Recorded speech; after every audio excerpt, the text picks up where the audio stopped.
hanya dianugerahi kekayaan alam yang teramat indah.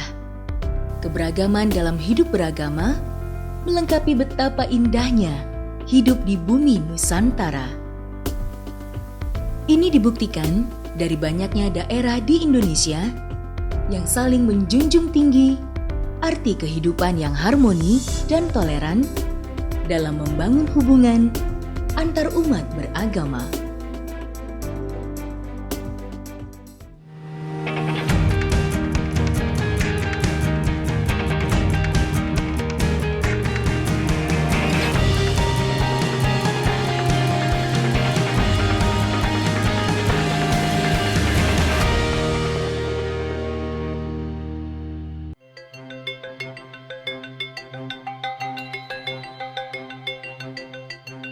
Salah satu bentuk kehidupan beragama bisa terlihat di Desa Kaki Gunung Bromo, Tengger, Semeru, Lumajang, Jawa Timur. Sejak dulu, di sini merupakan tempat bermukim suku Tengger yang telah terbangun peradabannya karena memeluk agama pertama di Nusantara, yaitu agama Kapitayan. Sebuah agama yang dibawa oleh Semar untuk menyembah kepada Sang Hyang Taya, Tuhan yang maha absolut dan tidak bisa diserupakan dengan wujud apapun. Seiring perjalanan waktu, kedatangan agama Hindu membuat mayoritas masyarakat lokal mulai mempercayai agama baru serta tata cara berdoa yang berbeda dari keyakinan mereka sebelumnya. Lalu menyusul masuknya agama Islam yang kian memberikan pengalaman religius dan spiritualitas. Dalam proses memahami Sang Hyang Taya ini, Islam menyebutnya dengan Laisa kamitslihi syai'un.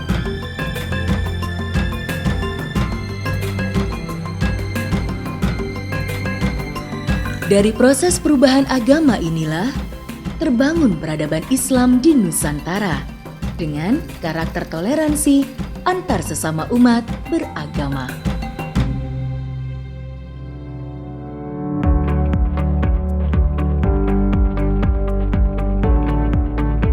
Kemudian, di Lumajang juga terdapat peninggalan situs bersejarah yang mewujudkan sikap toleran. Sebuah kawasan di Desa Kutorenon yang pada masanya merupakan kawasan ibu kota Kerajaan Islam Lamajang Tigang Juru yang dipimpin oleh Prabu Arya Wiraraja.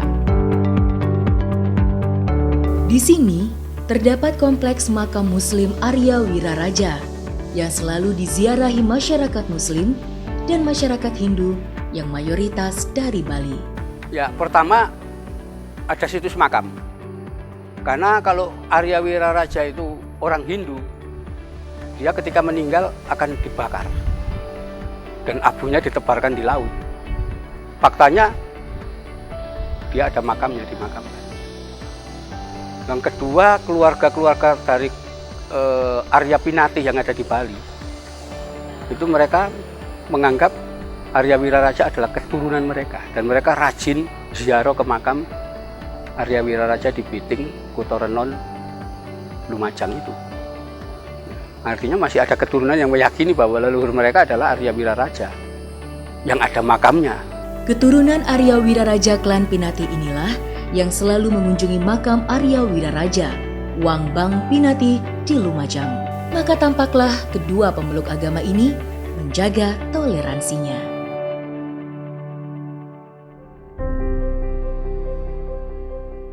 Simbol toleransi umat beragama juga dapat kita jumpai di kota Cirebon, Jawa Barat.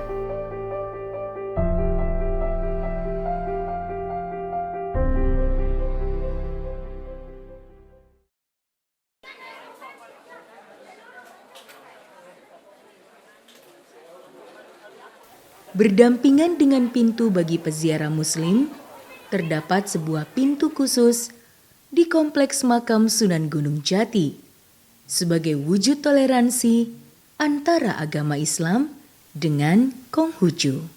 Hal ini ditandai dengan disediakannya hiyo atau tempat untuk membakar dupa bagi warga Tionghoa yang berkunjung ke makam Nyai Laras Sumanding atau Ong Tin, istri Sunan Gunung Jati, putri kandung Kaisar Hongxi dari dinasti Ming.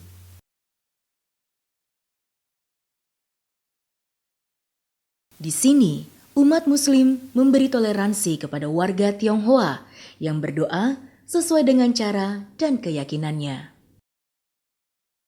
Keberadaan Muslim Tionghoa di Nusantara juga tidak terlepas dari sosok Laksamana Cheng Ho yang pada abad ke-15 menjadi seorang bahariwan terbesar sepanjang sejarah, sekaligus sebagai orang kepercayaan Kaisar Yongle dari dinasti Ming, Tiongkok.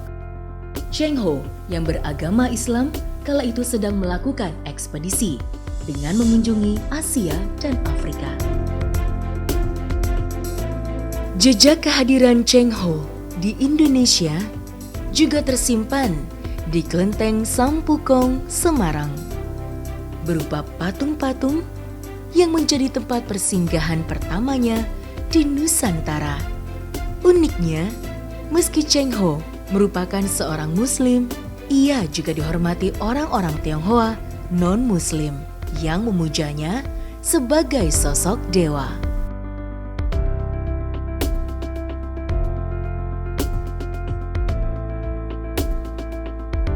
Dan sebagai tanda toleransi dan penghormatan, Laksamana Cheng Ho mengizinkan anak buahnya yang mayoritas beragama lain untuk membawa patung dewa sesembahan.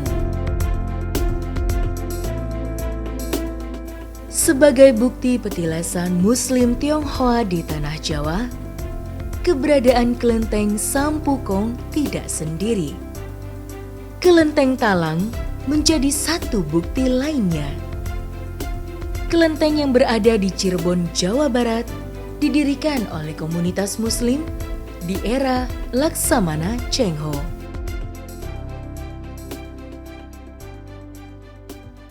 Tempat ini karena waktu itu Cheng Ho bersama dengan anak buahnya yang membangun ini adalah orang-orang Muslim. Sehingga dalam kesehariannya untuk menjalankan sholat itu belum ada tempat. Langgar belum ada, masjid belum ada, surau belum ada. Jadi akhirnya dipakai juga sebagai tempat untuk sembahyang atau sholat ya di tempat ini. Walaupun memang sebetulnya ini tidak kiblat ya. Bangunan ini tidak kiblat tapi agak nyerong sedikit. Semangat Cheng Ho tersebut cukup menjadi bukti bahwa keberadaan utusan dinasti Yongle ke bumi Nusantara menunjukkan jika bangsa Tiongkok turut andil dalam memperkaya khazanah Islam Nusantara.